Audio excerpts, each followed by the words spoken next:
Say the Pledge of Allegiance and remain standing for the invocation.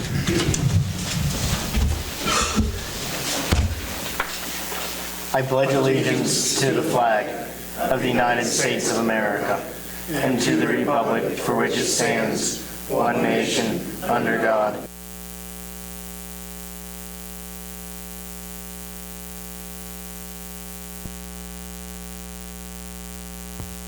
Let's bow our hearts and minds in prayer. Most gracious, loving God, God of wisdom and truth, as this council gathers together this evening to deliberate and to decide on matters that are so important to the present and future and well-being of Iola, we'd ask that you would guide and bless each of them through the grace of your Spirit.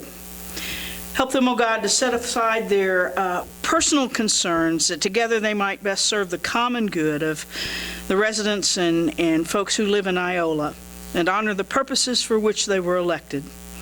This we ask in the goodness and spirit of your name. Amen. Amen. Thank you. Has the council had time to review the agenda? Are there any additions? Make a motion that we approve the agenda. I'll second it. Motion is to approve the agenda. It has been seconded. All those please show voting sign. In favor, please show voting sign. Opposed, same sign. Motion passes. Public comments.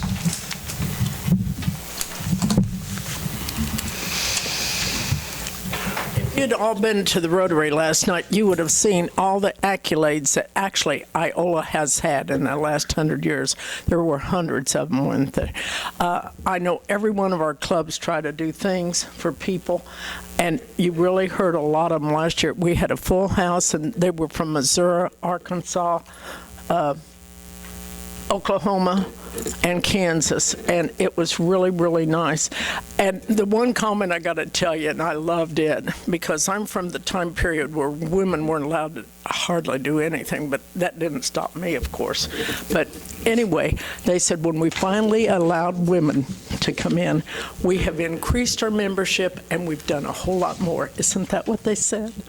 Just wanted to repeat that. Thank you, Donna. Any other public comments?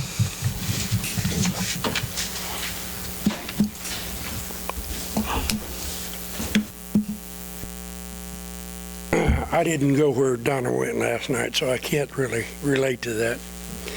And what I'm going to say here tonight, I know is not going to change your mind, but it's still got to be said. And I represent a lot of people that don't come to these meetings. And that's part of their problem too, is they're not here defending themselves. So I want to protest one more time about you guys raising our taxes. And you can call it anything you want, it's taxes. Utility rates and other income producing charges are just as much of a tax as the sales tax is. About 2 years ago this month, as a matter of fact, you started planning and discussing the dollar needs for the 2017 budget. Now your budget is fairly rigid, but at the beginning of that year, you started the year with $9,239,009.63 in cash, in reserves, unencumbered, no obligation. With all the extra, you still managed to spend approximately $20 million and ended up by making $1,768,000, actually $946. And then, all of a sudden, about a year ago, during your budget time, during that budget, we had to bail out Iola Industries. And amazingly, $400,000 just appeared. Wasn't in the budget. You hadn't planned it. Amazing. $400,000. We got it. So actually you made $2,100,000 $68,946 last year, according to your figures. That ain't me generating them. The way I looked at that on a $30 million budget, and you maintain a 30% reserve, you made better than 10% on your money. You can't do that anywhere. Maybe some little stock market item somewhere, but nobody else. And the city's doing that every year, 8 to 10%. But that isn't good enough. So then you start planning a budget for the 2018 budget, which starts January 1st. We get to about the point of you approved it, probably in August, September, and all of a sudden, it's not good enough. You haven't went 2 months from approving a budget, and you've got to raise the electric rates. How'd you do that? Did any of you look at that? Why did you have to increase the electric rates at the first of the year, coincidentally when G&W starts using your electric rates? And I don't believe in coincidence. So let's look at the electric fund last year. That was budgeted 2 years ago.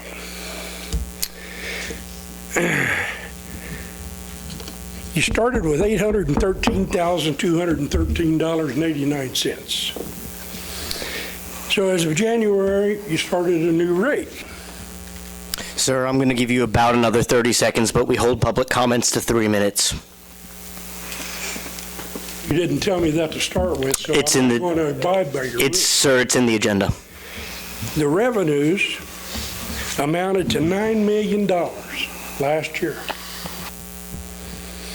So you took out of the electric fund $60,000 to equipment reserve. You took employee benefits of $14,000. You took recreation department $200,000. You took the general fund $1,743,000. And then you put in the other equipment reserve account $800,000. So you spent $2,817,000 out of the electric fund, and then tell me that your electric rates need to go up?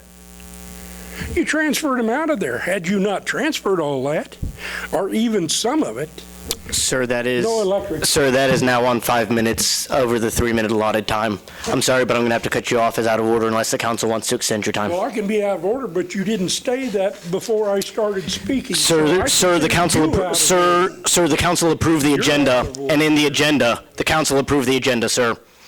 I've never seen us limit a speech to 3 minutes before. I would recommend that we allow him to finish his speech. Would you recommend a certain time limit on there? 5 minutes. A total of 5 minutes more? Yes.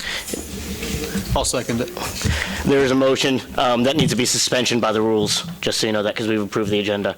It needs a 2/3 to pass. Would you make it as a suspension of the rule? Yes. The motion on hand is to suspend the rules and allow another 5 minutes. It has been seconded. All those in favor, please show the voting sign.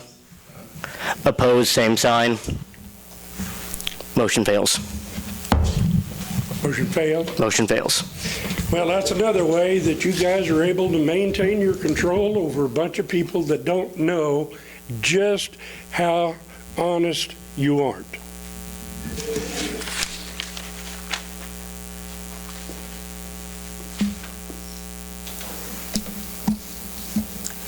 Any other public comments? Seeing none, we'll move on to the consent agenda.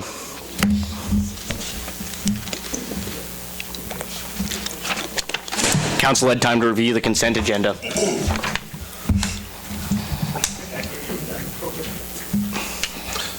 I'll make a motion that we approve the consent agenda. Were there any questions about it? No. Okay. The motion is to approve. Is there a second? I'll second. The motion has been made and seconded. All those in favor, please signify by showing a voting sign. Opposed, same sign. Motion passes. We are now on for item A in the agenda. which I believe is the Boy Scouts. Gentlemen? You're on the agenda, so you really have as much time as you want to explain it. It's just that simple. If you get on the agenda, we will give you as much time as you'd like. It's essentially to stop a filibuster, so you have as much time as you guys would like. Thank you, sir. Is this on? Yeah. Sorry. All right, so whereas U.S. Code Title 4, Chapter 1, subsection K states, when the American flag is in such condition that it is no longer a fitting emblem for display and should be destroyed in a dignified way, preferably by burning. Therefore, it is the intent of Troop 55, Iola, Kansas, to hereby request the assistance of the Iola City Council for the retirement of several national colors. It is requested that on May 26, 2018, from 10 a.m. to 2 p.m., Troop 55 be allowed, regardless of a burning ban, to retire the aforementioned national colors at a place of safety decided upon by the City Council. Furthermore, we would also like to seek guidance and help from the Iola Fire Department, EMS, and Iola Police Department. We would also like to enlist KIKS, KIOL, and the Iola Register to notify the public so they may participate. A collection point is already set up at the Iola City Hall. Finally, it is requested by Troop 55 that this become an annual event. Thank you for your time. Spencer Ames. I'm Alex Sager. Get in front of the microphone. Alex Sager. All right, so this is just some papers upside down. This is just some general stuff. Raymond Maloney from Ray's Metal Depot has agreed to allow the troop to use 4 or 5 metal barrels with which to retire the flags. After the flags have been retired, they will be buried somewhere to be determined by Allen County. We have 3 flag retirement collection boxes in Allen County. One is located in the Iola City Hall, like Spencer mentioned. One in Gas, at the Bank of Gas, and the third one is in Humboldt. There's somewhere in the neighborhood of 200 to 300 flags needing to be retired.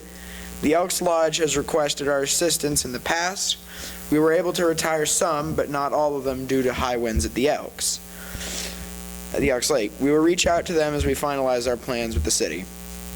We are hopeful a location in town will eliminate the winds being an issue, and the use of the tall burn barrels will help with fire control. For those of you worried about whether or not we're going to set ourselves on fire, adult supervision will be available to the scouts at the time. So with that being said, are there any questions? Sid, what has I noticed that the fire department is going to cooperate. What have they pledged to do to help on that day? I think right now they're planning on probably having a standby unit there so that if there's any issues, I think they've been working with Berkeley to try to figure out the best place to do that, and that's kind of working with the fire department too to kind of figure out where the best place for them to set those the barrels up. So that's kind of where we're at right now. Do you have any? Okay. I think it's a good idea, but my concern does come with it's been very, very dry, and it's been very windy, and our main concern really is with the embers that are coming out. And if we have a 30-mile-an-hour wind blowing embers, across the river or something, then it can become a problem. I would entertain a motion of supporting it as long as there's no burn ban in effect, and I'd be fine with that. I would like to also mention Tom Nevins, who Tom is part of the Veterans Day Committee. They had also discussed possibly doing something out on the lake, if, in a metal boat, and have that barrel and put it out into the water when they burned it. So it might be something where you want to get with those gentlemen from the Veterans Day Committee or with Tom Nevins and discuss that possibility as well. That would make for a really kind of a neat way to.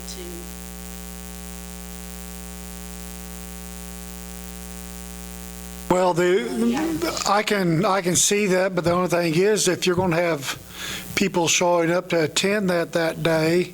They're not going to be able to get in the Elks Lake unless the Elks Lake is opened up. You know, I would think that Berkeley would put it out here on this blacktop. But I think we're concerned about potentially getting too hot and damaging the parking lot. I think they've got an option. I think they were going to try to visit with the fair board and see about maybe putting it in the rodeo arena, so it's got dirt around it, and then we can still have the standby there, and so we got a little bit of a buffer zone. But if I may, I did speak to the fair board president. You want to come up talking to the mic, please? They don't know that Donna's going to make you. I did speak with the fair board president, and he said, as far as the fair board is concerned, that arena is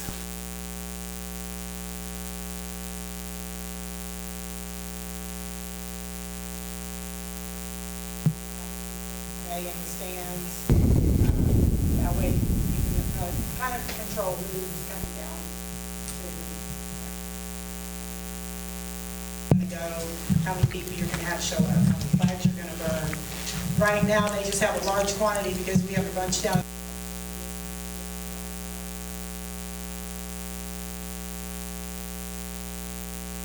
It's just so windy out there, even from in town to. Oh, I'm sorry. I would still say, be sure you check with Tom Nevins with the Veterans Committee to see if they have any as well, or would like to also help you and be a part of this. I don't have a problem with it. Did you make that motion? I didn't make a motion. I just wanted to see how everybody felt with, considering there was not a burn ban. I know they asked, even if there is a burn ban in effect, but, you know. If it's controlled and in a yeah. safe environment, I don't see a problem. But it's not a controlled, safe environment if there's a burn ban in effect. That's the problem. I mean, we can get into. I mean, to you, would it make a difference, you know, as opposed to the Elks Lake if it was in the arena, even on a burn ban? I'm more concerned about the embers that are going in the air, catching the wind. Understandable. That's all Yeah. I'm sure Ray could provide something to put over those barrels as far as a, screen, window screening or something to knock those embers down. I'd love to see this happen, but I hate to say it, common sense takes place. Hopefully, Yes. if this happens, then Right, if it has people to be are reasonable. intelligent about it, yeah. Are we in a burn ban? I don't think we are yet. Have we had like a tentative date when you guys 26th. 26th of May. 26th of May? I don't anticipate being in one then. But I would Who say- knows? But it's Yeah. also April and we're really dry. Yeah, So- exactly. And allow it and make sure that there's I would just- a could- contingent plan. Could we basically just give Chief the final call on that? If there's a ban in place, whether or not he feels comfortable with it? Yeah, I'd be comfortable with that. Okay. Someone want to make that as a motion? I would make a motion to approve the Boy Scouts date of May 26th to retire the flags upon approval of the fire chief if there's a fire ban in place on that date. I'll second that.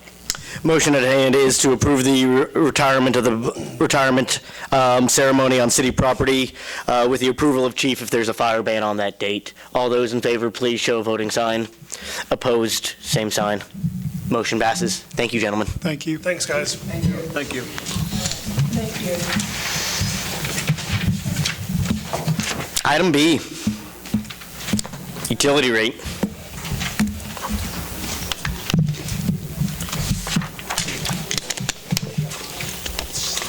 So we've talked over the proposed water utility rate, a couple different meetings. Just kind of going to summarize my general understanding of those conversations. The assumptions made in determining whether or not we needed to have this rate increase included that, we were going to try to maintain the transfers to the general fund, at least at this point. We still wanted to try to do the transfers to the CIP and the equipment reserve. We weren't planning on any significant staff changing, and that with the proposal that we have in the ordinance, that then we would make that 2018 bond payment from the capital projects fund with the future need to repay that. Basically, this this all goes to kind of try to make this utility solvent and be paying for itself and help us to be able to meet the needs and the maintenance needs that we have in the future, the current operations, ongoing maintenance, our daily activities, plus trying to take care of some capital improvement planning projects that will come up and be more defined upon completing the water and wastewater master plan. As proposed, the ordinance is set up to basically cover 2 years. We would start a 7.5 increase effective May 1, which would be, it wouldn't be show up until the June 1, after the June bills, basically. And year 2 would be a 10% increase, and with the idea that we still need that third year, probably with the model that, as we're looking at, that we would have to address. And also with the making that payment out of the capital projects fund, again, that impacts that fund, and we need to make sure that, we've got potential. Donna, I can't hear. Sorry. We have potential road projects that we want to be able to pay out of that, or at least be able to use some of that money to pay down potentially if we have to bond something or whatever. So just, that's my word of caution of using that option. I know we've talked about that, and that's kind of where we wanted to be, but I guess I felt like we needed to address that. My thought, too, would be is if we go through with that, is that maybe we need to pass a resolution kind of for ourselves to say that we're committed to repay that back to that fund, just so we have something to look at as we budget in the future.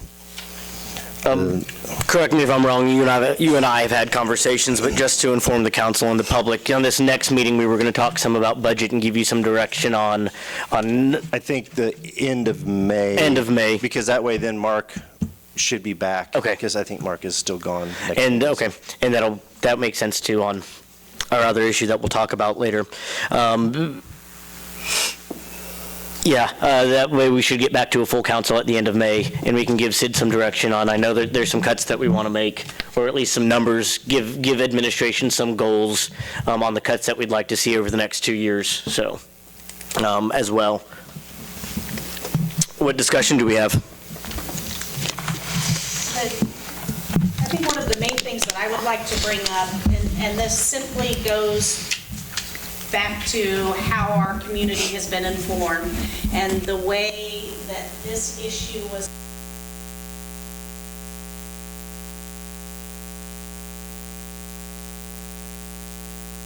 discussion, and this decision wouldn't be made this quickly. And I'm wondering if maybe we need to change that date from May 1 to June 1 to give people a little more time to prepare themselves for this rate increase, because the way it was stated, it just really made it sound and read as though this was still under discussion, not that we would be signing an ordinance at tonight's meeting.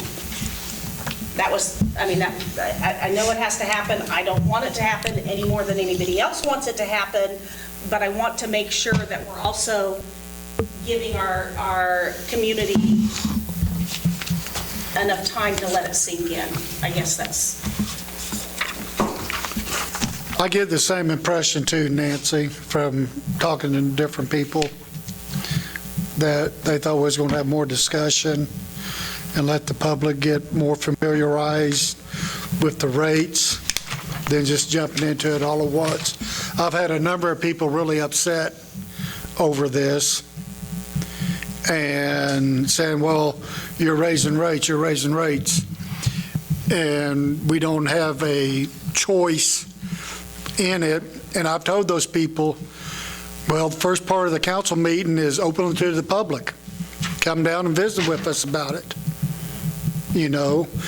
and I just feel we need to let everybody be a little more informed exactly how much, because I did numbers over the weekend, and let these people exactly know what they're going to be expecting, because the people that are on the level payment plan that know my bill each month is going to run around $160 come May 1st, they're going to be facing a user one, 12 units, they're going to be facing a $6.80 a month increase. If they're not prepared for that, we're going to have a lot of sticker shock to a lot of people in the community. So I think we need to let people get more informed on it before we put this ordinance in effect. I'm saying, I realize the way that the billing cycles run, that, I mean, that actually comes later, but I don't know that everybody still would think of it that way. I mean, in their minds, it's going to be through, we had a meeting on the 23rd, and now this is going up on the 1st. That's not much notice.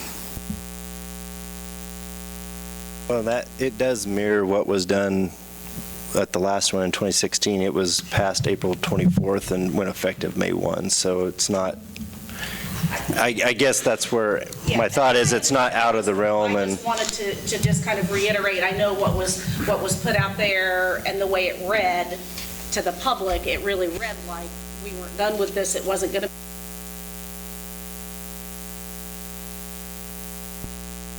out and bring to everybody's attention. Well, you want to make that as an amendment and just let the council decide? To the ordinance? I mean, which way is the council? I mean, I haven't heard. Are we done discussing it? I mean, well, you can do this amendment and still discuss all the other issues. This is not a, does that make sense? This isn't a mutually exclusive that solves any other issue other than the one, so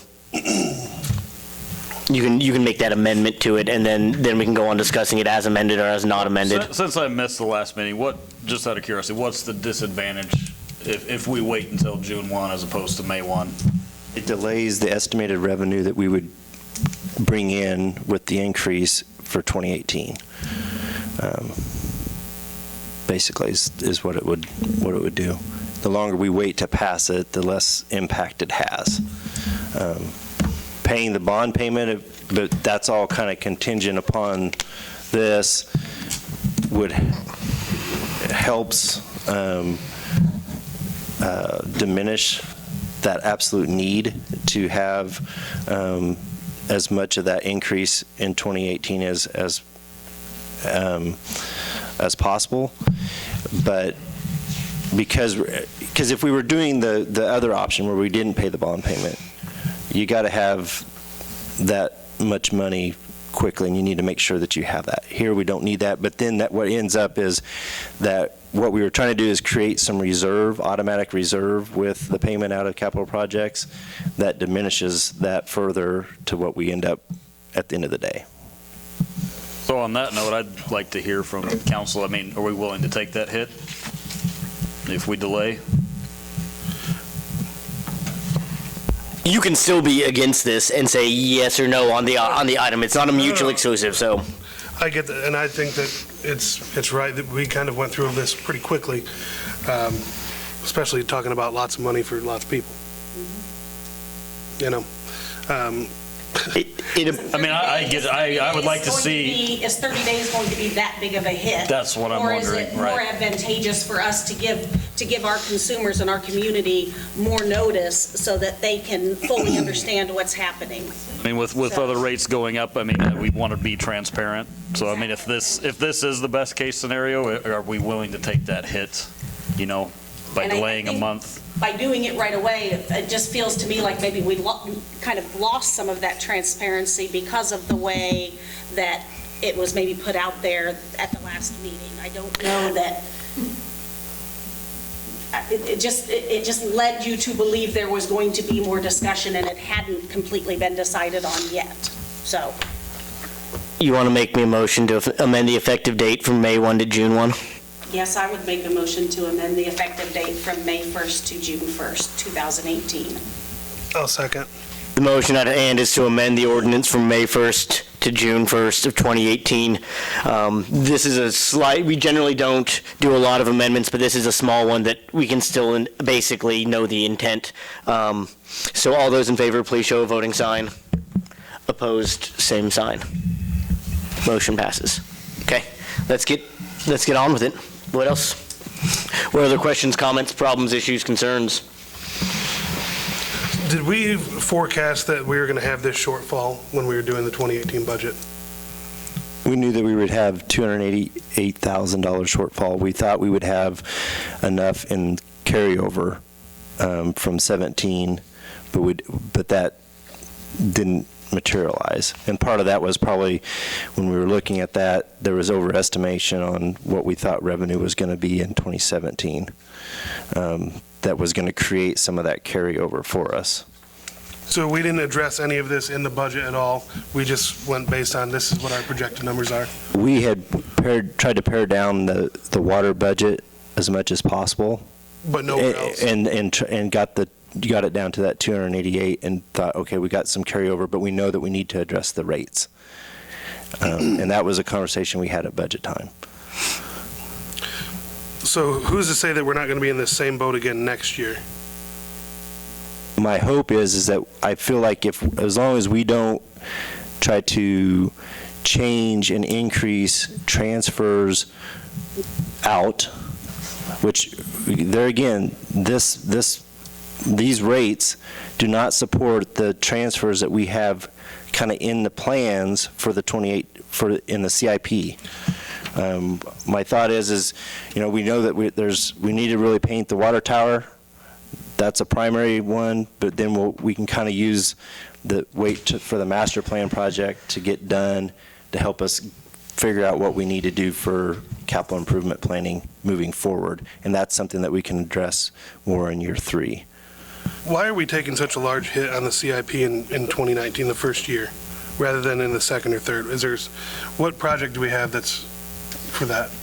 In 2018, we have $100,000 going in there, and that's basically to help cover for the capital improvement or the master plan, and also looking at the, I think we had kind of a line, potential line project that was going to be in there,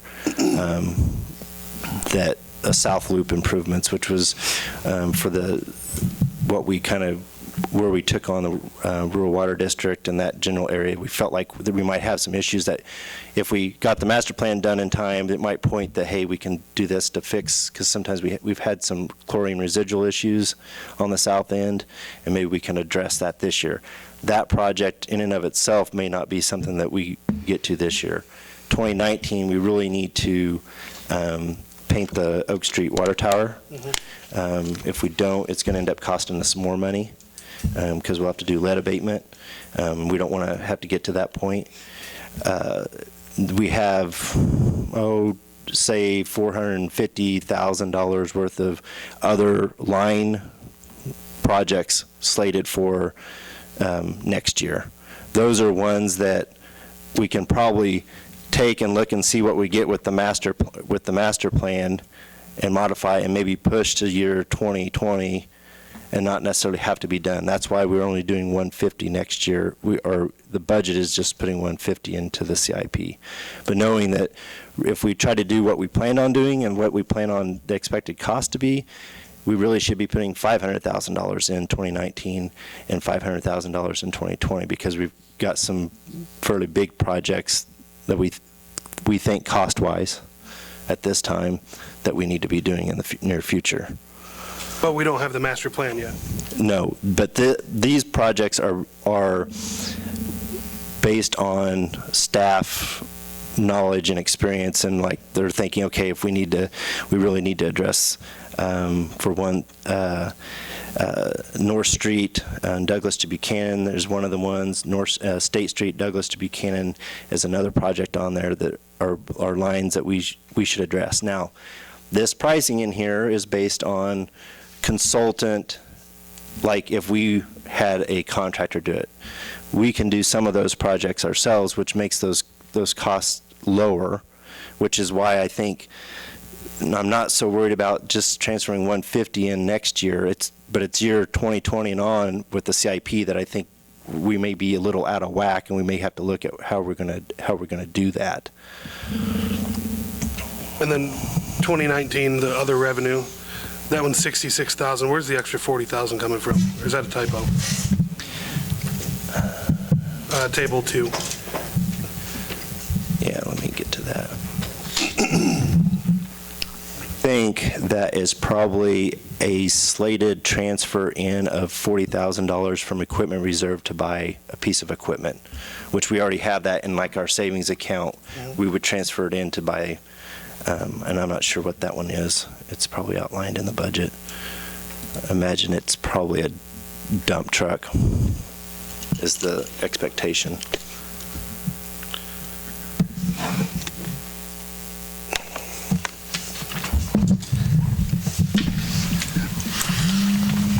I know that we have the money slated to buy certain pieces of equipment at certain times, but right here, we're proving and we're showing that we can take $40,000 and put it up and transfer it to somewhere else. And we've made no concessions as a city when we're asking our residents to make every single concession. As far as transfers to equipment reserve, I mean, those are things that occur over a number of years, typically for one piece of equipment. And there's often, I mean, even last year, I think we probably didn't do half of what, I'd have to look at what the actual was. But because the water fund has been so tight, often what we have scheduled to transfer out to equipment reserve doesn't happen just because we don't have the money. We try to save it. Even if you push that back a year or two, I mean, you push that back 2 years, you're going to end up spending 45. I don't know what piece of this equipment is, but at some point, maybe you can push it back 3 years. Then you got to think of if you have to put maintenance into that piece of equipment. I think we do need to do some more due diligence on each piece of equipment that we buy as the council. I know that in the last couple of years, Aaron in particular, I'll give you some kudos on really doing some due diligence and making sure that all of our departments explain their needs. And we can keep doing that, but just to simply say no equipment in the water fund for the next 7 years, I don't know if they can hold on to their equipment for the next 7 years without ending up costing them more than $40,000. I don't know, again, it'd be nice to know what piece of equipment, but if they have to put $5,000 a year in there, they basically bought that piece of equipment twice now. Well, but a dump truck doesn't cost $40,000. Right. No, it's actually going to be, it would be split between that and probably sewer. I'd have to look at the budget. But that's why there's only 40 out of the water, is because it's a 50-50 split, that they split the cost of that piece of equipment, and that's why there's only 40 in the water budget. And the sewer would have money from its equipment reserve that we would transfer over to pay for its portion. That's one thing with doing how we're trying to do that. I really want to move away, because what had been done sometimes in the past is that you would you'd save money into equipment reserve, and then that final year you wouldn't necessarily save that money. You would just spend it out of the fund. And I'd rather have it all in savings and then spend it the next year, so that we're not taking anything away from the general fund. We've already saved it, and we don't have to come up with that difference.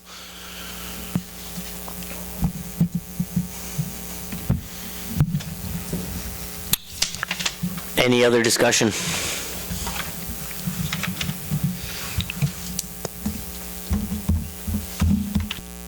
In line for a motion. Anyone wants to make me one?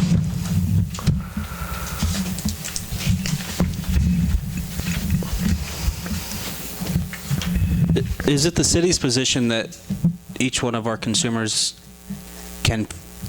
are able to just find additional funds for rate increases? I guess I don't know that that's our position. I don't know that we formally have said that. I guess I would be interested what's council's desire as an alternative. I mean, remember, because even if we raise the rates zero and transfer $0, we still have to come up for $100,000 in this fund. Like that's even if we have zero rate increase and transfer $0 out to the general fund out of water, you can break even on transferring $100,000 or raising $100,000. That means this fund's insolvent. Literally, that's what it means. Like, this fund is losing money every time we sell water at the rates that we're doing it. We're not making enough to meet. And unless you can somehow raise demand I'm sure if we tripled our water demand, we would be fine at these rates. Well, I don't think we're going to raise demand by increasing the rates, especially if we're looking to bring in consumers, and it's going to put us above our closest towns of Chanute and Humboldt. And I sat through a rate class last year, and I think it was, I'll just look it up real quick. I think both Chanute and, I don't know for Humboldt, but I think Chanute's going to have some EPA problems. Several of these towns that are super low are going to have to raise here soon. We don't see those EPA problems because, again, we've got a brand-new facility. Some of those with those older aging facilities, the EPA is beginning to clamp down, much like we saw with those Wartzillas that we had to go put $500,000 into each one of our generators because they were from the 70s. Some of those plants from the 70s, 80s, they're not up to standards. And those towns are going to have to raise or be in the spots we are. Remember, Humboldt's not making enough money on theirs to begin with. You say, yeah, you're going to be more than Humboldt. Humboldt couldn't afford $300,000. They couldn't afford $600,000, but even the $300,000 to extend a line, they have to ask for a federal loan or a federal grant, and the county has to back their grant, which I disagree with the county doing that. No offense, that is a proprietary enterprise fund. That's a private business of the city of Humboldt. They have the means to pay for that. We don't want to be in that area. And right now, then you have the county bailing out Humboldt because Humboldt doesn't want to raise their rates. That would be us like saying, hey, we don't want to raise our rates, county. Will you pay off our water plant?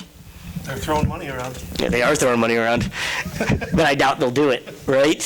So, again, I mean, I think that we have to look at the short and long-term effect of this too, because in 2019, we have that sales tax sunsetting. That is going to be a big issue. That's going to be a huge issue. I think, again, though, here in May, that we're going to talk a lot about the budget and what you're asking, and we're going to make some specific requests, and we're going to say, Sid, we need you to do this for our budget discussions coming up in June. And there's, any number of ways that we can do that. We can hold the mill flat, and, if we lose money on the assessment, on assessed value, then we cut. We can try to lower the mill. We can give Sid the orders of cut X amount or X percent from the budget, but that needs to be a discussion we have here in May. And then if we need to, we can always amend this and lower it, or hopefully if we do a really good job, I don't know how, but maybe we can come up with something in the next 2 years that we don't have to do the third year of raising. Remember, a month ago, we were talking about 3 years of raises. Do we have to include the 10% for January? Do we have to, I know it says it targets that as a 10% increase, but, what if we can come up with things, and what if we can cut things, and what if it doesn't have to be that much of an increase? Do we have to have that number in there, or can it be, I don't know, how can that be? I think as of last time, though, the 10 was high, but from the council's opinion last time that you directed staff was 7.5, 7.5, or 7.5, 10. I know Aaron preferred 7.5, 7.5. Staff, and we thought 10 was the number. The only problem, though, is then if we don't here in June, that we're not going to get a full year under our belt to know what we'll get our projected numbers. The problem is we'll have this discussion again in November. That's your other option, is to go all over this entire thing by November. And is it a concern, the school bond being around the same time? If we wait to do the... You mean for the sales tax election? Well, if we hold off on doing the 2019 right now, we'd push it back to later this year, and we'd be looking at... Either sales tax or the school bond coming up, yes. Right. Yeah. I will say I had a landlord in my office last week. He owns homes both in Iola and Humboldt, and he was concerned that there was something wrong with his homes in Humboldt because his utility bills were extremely higher in Humboldt than they are here. That's probably because they go through Westar, and that's probably because they have a different meter fee. One of the things he even said his water bills were higher. So, it's just... Doesn't this document show Humboldt and Iola pretty much the same? Well, I think if we... Humboldt's a little higher right now. Right. And I think if we, after this first, if we do the initial 7.5, it would be, I think we're right at where Humboldt, Just right below. or right below where Humboldt is. But within 6 months, we also jump above them. This is 2 raises in 6 months. Right. But we also, there again, I think we have to be cognizant too that we have a different system than what Humboldt has. And we have to be able to pay for the system that we have. Now there again, I tried to outline the assumptions that I'm operating on. If we need to change those assumptions, we can, but also know that changing those assumptions changes everything down that line.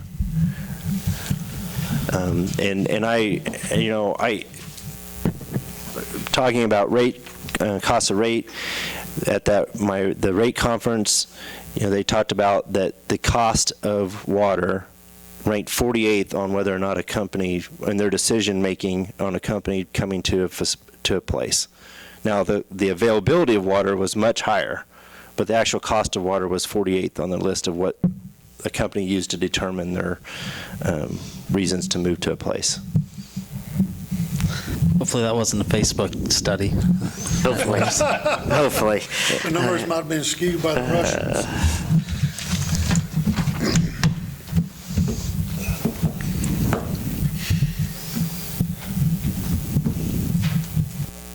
Can you tell me what that percentage increase was between 2005 and 11? On the meter and the 2005 and 11. Yeah, jumped 270 on the meter charge and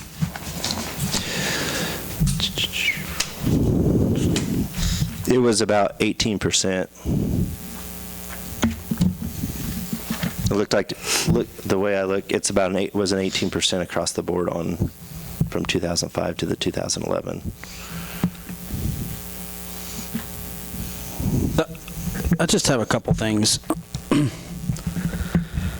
I was looking into this, and I found an article from 2011 written by Richard Lucan at the Iola Register. And it talks about a water rate increase. It says Iola considers water rate hike. Iola City Council members are considering a hefty increase in the city water rates.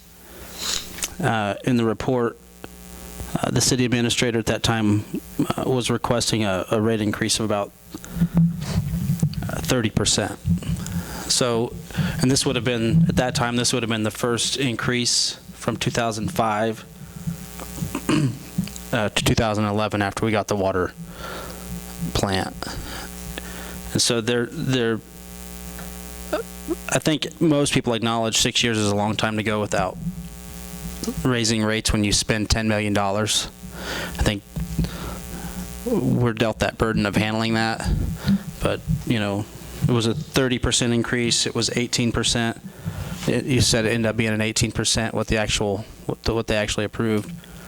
And then going on 11 and 12, 13, 14, 15, 16, continuing to raise the water rates, and now wanting to do 2 rates in 6 months. What are we doing wrong as a staff that we can't get this right? From a projection standpoint, from a budgeting standpoint, I mean, in your experience, do you think an 18% increase and then year after year raising rates, is that just the cost of doing business? I'm in insurance. I know we raise rates every couple years, but we all sit up here and it's funny because I think there's some quotes in here about at some point we're going to have to look at cuts. We can't continue to increase costs for the same product. So it's beating a dead horse. Year after year we're having these same conversations. So are we, as council, are we looking at this wrong? Should we be raising rates every year? I mean, I think we should be keeping up with inflation every couple of years, and I think part of the problem when you go 6 years without inflation, at roughly 2% a year for 6 years, there's 12%. is that what, I mean, You know, I don't think, our struggles aren't unlike a lot of other places, because they've gone so long to try to keep the rates low, and costs continue to go up. And you also have to include the idea that you have aging infrastructure. The stuff in the ground is not getting any younger. Even our plant, which we feel like is a new plant, we're looking, we're 13 years old on that thing. We're getting to the point, even in the plant, that there's going to be things that start to fail, that we're going to have to replace major treatment units they're not going to be cheap. Tens of thousands of dollars that we're going to probably have to look at doing. And so for me, that's where trying to get the master plan done so that we have a better idea for those bigger things, especially, and then so we can start laying those out so that we don't end up getting caught that we have to turn around a $2 million project in 30 days because we have a major issue, or we have to have a boil order in our, for a month because we had an issue at a water tower or whatever. Those are the things that I'm trying to guard against. And I think for us, we're trying to do proper planning. As far as the cost and what happened in 05 and 11 and all that, but I do think it's continually gone up. You also, I think over time, people will probably have gotten better at using less water. Even though we maybe haven't practiced conservation, people, I think, are probably, and I don't know, I'm just speaking, that's me speculating.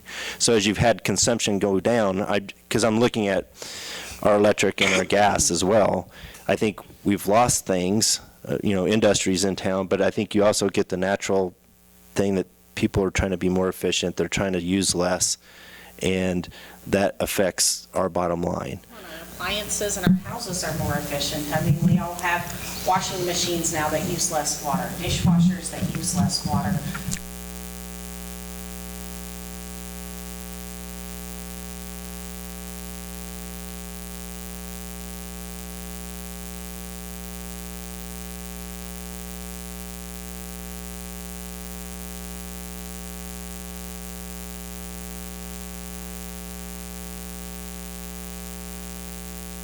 We want to be more efficient, but at the same time, when you're selling something, if people aren't buying as much of it, then it hurts you. Yeah, and there's a second part to where I was going with that. Government's culture from the top, from Washington, D.C. to Iola, Kansas, is to tax the population. That's what we do. We run into fiscal issues, and we just ask for more money, or we don't even have to ask for it. Actually, we just have to take it. And so that's why I go back to the question earlier: is it the city of Iola and the administrative's position that people just have an unlimited number of dollars that they can just go to the well and get? I mean, because people can find $1,700 is what was remarked to me last or 2 weeks ago, and I went home and I cut my sling. I got rid of my $20 bill for that, so I'll save $20 there, and I'll give it to the city. $20 a month over 5 years is at 5% is about $9,000. At about 10%, it's $16,000. At the 7.5% average return on investments for the stock market over the last 20 years, 7.5%. That's $12,000 or $13,000 that maybe I do want to cut sling, or maybe I don't, but I could put it into a retirement account for my son, who's going to be going to college in 18 to 20 years. But I don't have a choice anymore with that $20. It's going to come to the city. In 2016, we raised trash and we raised property taxes, if I recall. November, we raised electric rates. August, we raised taxes again. Now we're going to raise water rates. We're going to raise them twice in 6 months. Probably the same time next year, we're going to be having another conversation about other shortages of funds that we have to find a way to pay for cities' services. So I just hope that it's also the culture of the city that we look for efficiencies, that we find places that we can cut, that we find places that it makes the staff uncomfortable that they have to do things because it's not what they're used to, because that is what we're repeatedly asking our public to do, is to get uncomfortable. And I think, yeah, we probably do have to look at rates every year, every couple of years, but as I've said for 3 years, sitting on this council seat over and over and over, there's a couple sides to management. It's expense and it's also revenue, and we seem to always look at the revenue. And that's all I have to say. Okay. Thank you.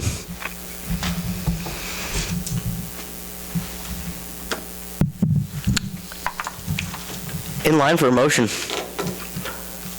Anybody want to make me a motion? Can I motion that we don't pass this? You're going to make it a real tricky one if you do, because we'll have to go with a negation.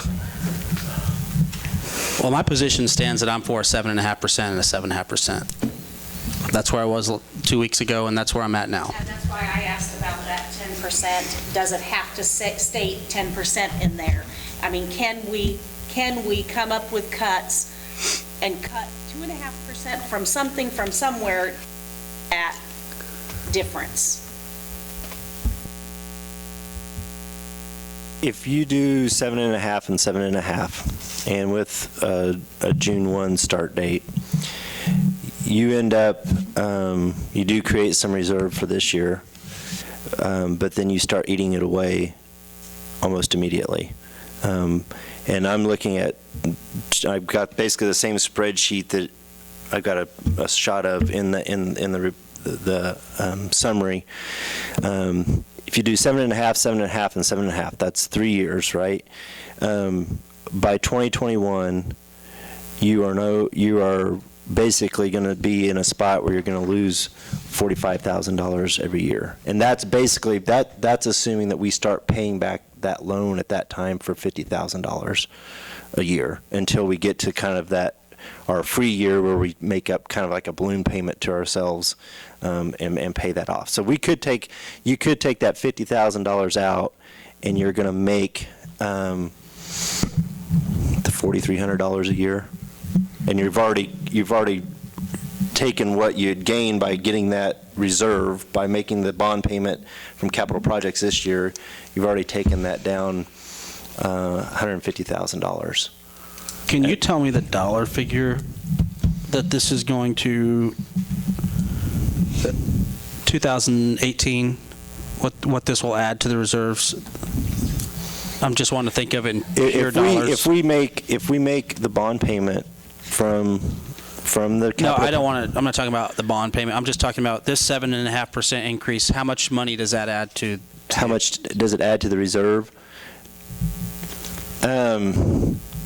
Well, the way I'm just going to tell you the way I've got it calculated is I take the bond payment out. So at the end of the year, I mean, assuming we meet our sales target, we get a little increase from the rate adjustment, we would have $557,000 in reserve, basically, in cash carryover. But that's basically the vast majority of that is just because we didn't make our bond payment out of the water utility. The next year, 2019, we have another 7.5 increase, and trying to transfer $150,000 to the CIP. We actually would lose $166,000. In year 2020, when we do another 7.5 increase, we would finally be basically truly in the black, and that's with estimates of expenses and all that. We would be making $4,300. go back, and I'm thinking of something you said, that administration asked for a 30% and they went with 18. And why are we always in this boat? Why are we always in this boat? Why are we always in this boat? Why are we always raising? Why do we raise the electric? Why do we raise the electric? Because administration comes in and says, hey, I'm telling you that you need this much raised, and we say, can you make do with half of that? Can you make do with 2/3 of that? You know, in 11, had they raised the 30%, who knows what conversation we'd be having now. But instead you raise 18%, which basically got them in the black for a short period of time. Well, any good negotiator knows you start higher than you're really going to end up.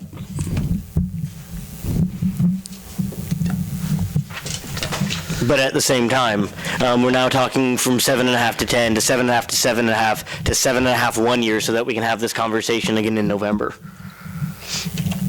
I mean, I don't think doing a 1 year here is going to solve us any lick of good, other than kicking the can Or is down. it time that we start looking at staffing and services? Well, I think we're doing that exactly on May 26th. Like, we've set a date, or not May 26th, but the second meeting in May. We've set that date when we're re-up to the full 8-man council.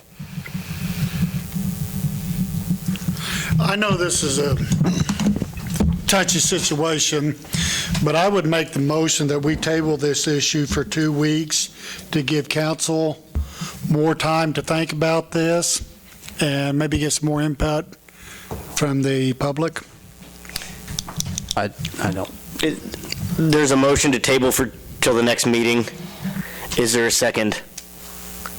Once, twice. Hearing none, that motion does fail. Hold on, Donna, I'm gonna. So Sid, what, if I heard you correctly, off the 7.5%, that's roughly going to be $170,000 a year increase. You said you expect us to lose $166,000, and then next year make $4,300. Mm-hmm. So am I figuring that right? That you're about $170,000. That's your projection for a 7.5% increase on the third year. Yes. If we, yes, between year 2 and year 3, we would expect, I'll just do it real quick.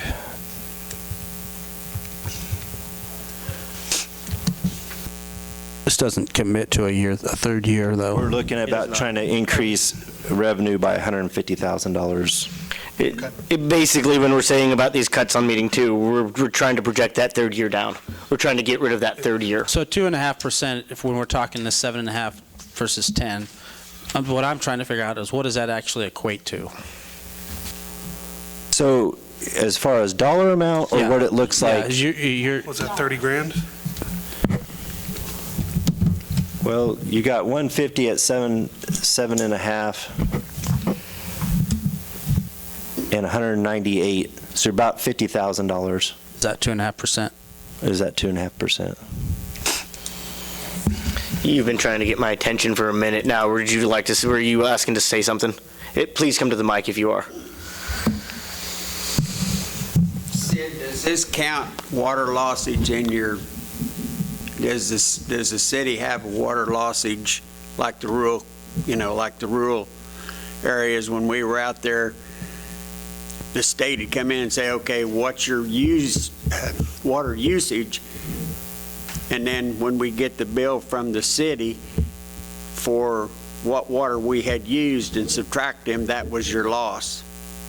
This is just looking at what we need to increase our revenue by. Those water losses, what we kind of look at each year to try to target potential projects and what our CIP will help us. I mean, with. It costs you money each year Right. for all of that water that's running out here in the ditch somewhere that's not being used, but I didn't know whether that cost would make a difference in your budget. We would save some on treatment, but we probably would. I mean, and I don't know that number. I'll just be honest with you. I don't know that number. We would save some on treatment, but and that's where, like I said, with the master plan, is hopefully that can help target those so we can shrink that loss.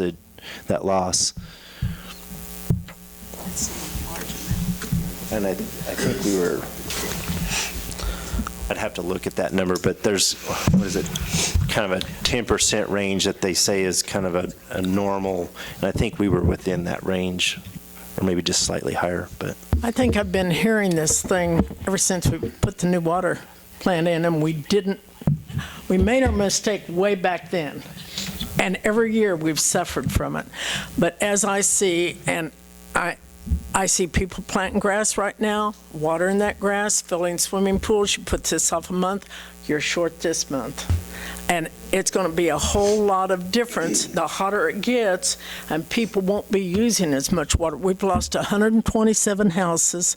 We've lost 5 industries at least, and we're not using as much water, and yet we've still got this big bill that we did when, I can't even remember, but I was here when it happened, and we just keep getting in the hole. Now, I know when you spend more than you make, you're going to be in trouble. But as I see it, we've got to do some kind of patchwork. And I'm sure you can cut somewhere. But I've been hearing this same argument for 3 months now. I think 3 months, hasn't it been? We keep putting it off. Give us another figure. Give us less percent. Give us this. Give us 2 more weeks. And you're going to have to make a decision. People aren't going to like you. I mean, you're not going to win any popularity contests. But if we keep not fixing, I keep thinking about the WPA water that's going to our square.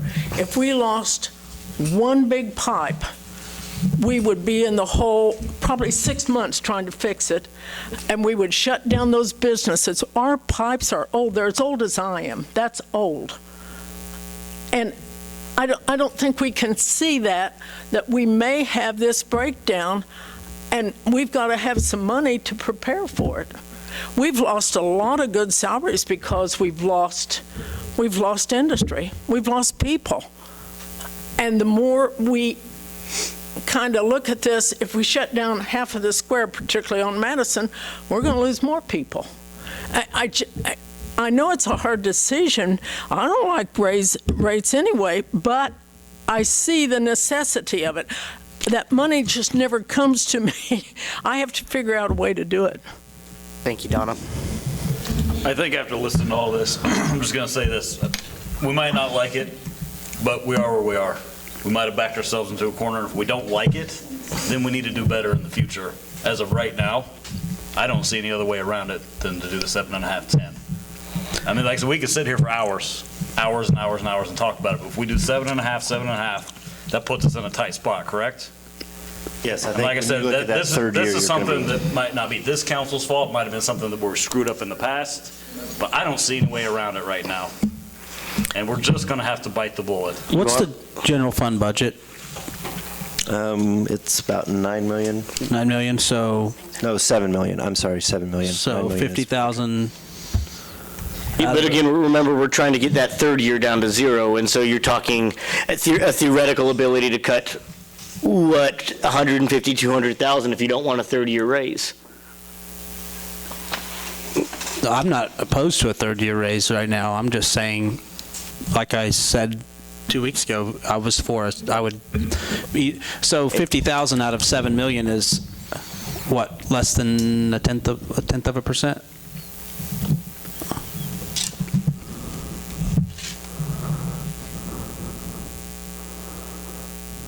.7%.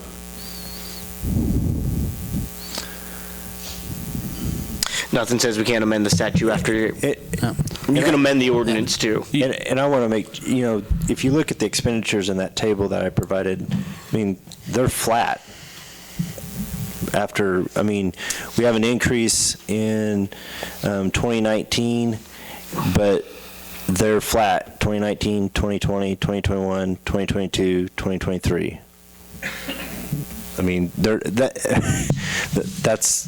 no increase, and we don't have, and I did that just for simplicity's sake, but I want everybody to understand that, we're not looking at potential inflation there or any other changes that might increase just kind of our normal operational expenditure costs.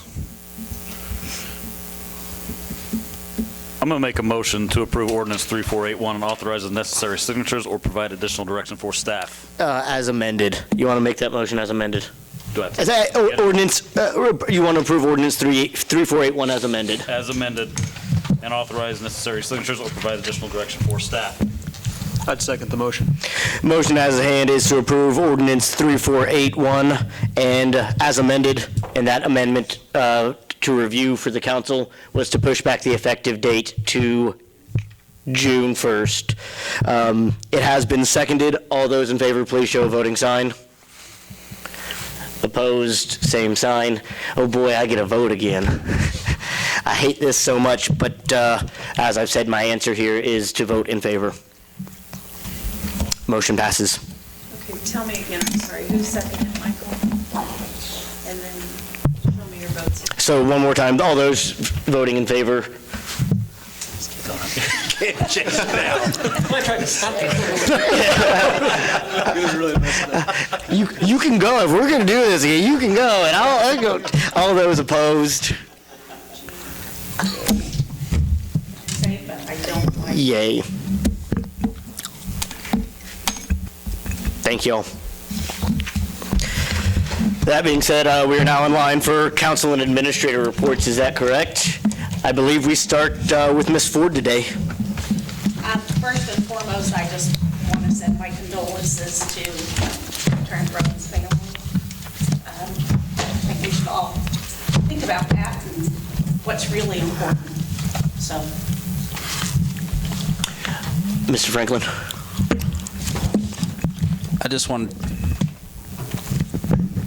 I'm really disappointed that we didn't give Mr. Walden more time.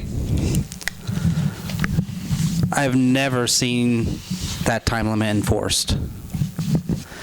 And if we did want to enforce it, I would have liked that you guys would have given me the honor of hearing what he had to say. We had two items on the agenda. We knew this was going to be a short meeting.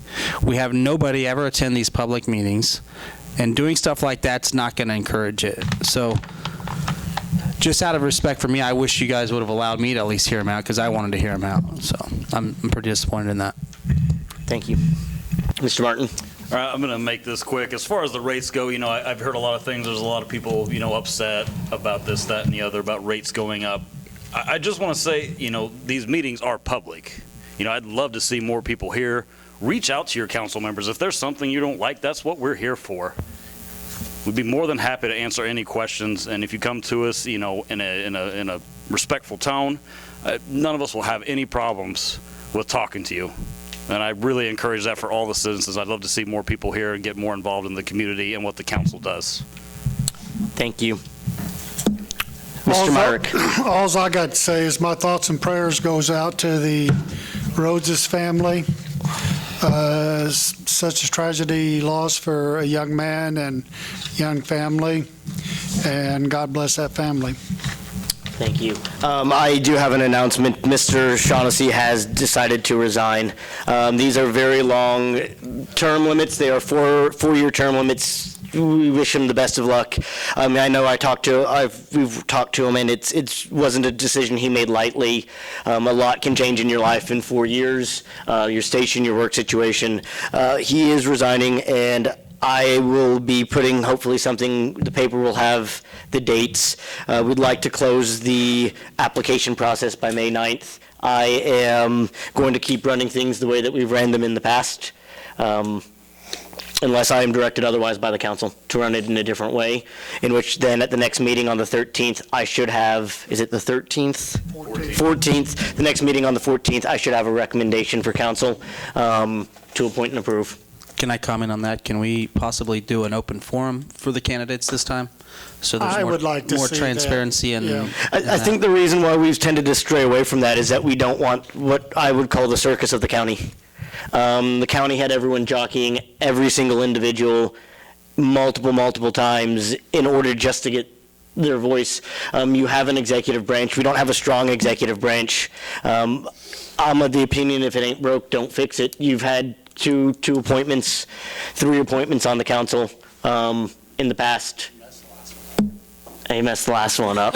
But again, I would say that unless you want to start seeing on every time that there's an appointment, and that could start getting into a lot of the boards, that you can have people start jockeying for zoning and appeals, and jockeying to be the economic advising council, and jockeying, unless you really want to take that power out of the executive hands, be prepared then for 40 phone calls from everybody that wants to run, and then for you to have to tell each one of those 40 people, or 39 of them. So, I mean, I'm just warning you, we've tended to stay away from the way the county does it, because we are nonpartisan. And again, the way the county did it, if you saw, it was great fodder for the newspaper. That was a paid position, though, and this is. But we had 4 apply for the last one on a ward that's a fourth the size. They had 9 apply. We get quite a few applications. So that is, again, thoughts and prayers out to the family. Mr. Ballard. My thoughts and prayers to his family, friends, and his coworkers. If you're having trouble with something, I suggest that you talk with them.